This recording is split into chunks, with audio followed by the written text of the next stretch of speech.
lalong naging mainit sa mata ng mga nakararaming mga showbiz insiders sa kumakailan lamang sa balitang in-unfollow ni Maine Mendoza ang kanyang kapwa Dabakads co-host na si Julia Barreto. Matatandaan ding ibinunyag ng ilang mga kilalang showbiz news portal online ang hindi pagkakaunawaan ng dalawa sa loob ng kanilang trabaho sa nasabing noontime show, kung saan sinabi ng ilan sa mga ito ay dahil raw sa inggitan at plastikan ng mga nasabing superstars ng Eat Bulaga. At kung matatandaan, mainit ang naging pagsalubong ng Eat Bulaga Dabakads sa aktres na si Julia Barreto noong taong 2022. At sa kauna-unang ng pagkakataon na panood sa Eat Bulaga ng nooy sa ilalim pa ng GMA7 ang nasabing noontime show ang aktres na si Julia Barreto bilang celebrity guest sa segment na Bawal Judgmental, kung saan marami agad ang nagsasabi na mga netizens may malaking potensyal nga ang aktres kung sakaling kukunin ito bilang co-host ng mga Dabakads.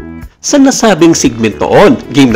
na nakipagtsikahan ng aktres Dabakads at nakihula kung sino sa mga grandparents ang nag-viral online at nakakuha ng mahigit 3 million views in an instant na ikinatuwa naman ng mga Dabakads big man na sina Tito Soto, Vic Soto at Joey De Leon. Matatandaan na naging usap-usapan pa noon sa social media ang nakatakdang pagbisita ng aktres sa nasabing noontime show na talagang inabangan ng marami. Bukod dito, naglabas pa noon ng teaser poster sa Instagram ang biba na talent management ni Julia tungkol sa kanyang guesting sa Eat Bulaga. At walang duda dito ang mga netizens dahil nagkatotoo nga ang kanilang mga sinabi ng opisyal na isinapubliko kung makailan lamang ng TVG official na si Julia ay magiging bahagi na ng regular guest host sa nasabing noontime show kasabay ni Miss Universe Arboni Gabriel.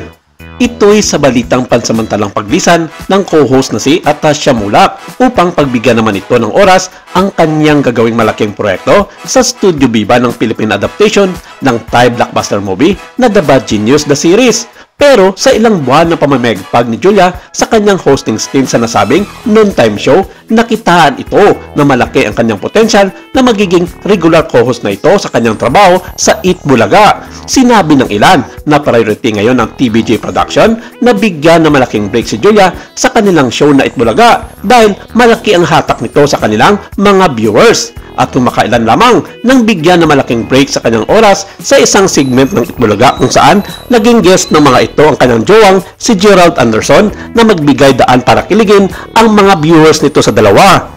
Pero sa kabila nito, tila totoo nga ang mga naging hakaka ng ilan sa mga followers ni na Julia at Maine sa social media nang mapansin ng mga ito na nag-unfollow na ang dalawa sa kanilang mga social media accounts. Hindi man naglabas ng kanilang mga pahayag ang dalawang Dabakads host tungkol sa pag-unfollow nila sa isa't isa, pero sinabi ng mga nakararami na may connection daw ito sa issue noon sa dalawa tungkol sa napabalitang merong dalawang Dabakads na nakikipagplastikan sa isa't isa. Sa ngayon, abangan natin ang mga kaganapan sa kanilang mga social media accounts kung magsasabi ito sa publiko ng kanilang rason kung bakit in-unfollow nila ang isa't isa sa kabila ng sila ay nagtatrabaho lamang sa isang institusyon.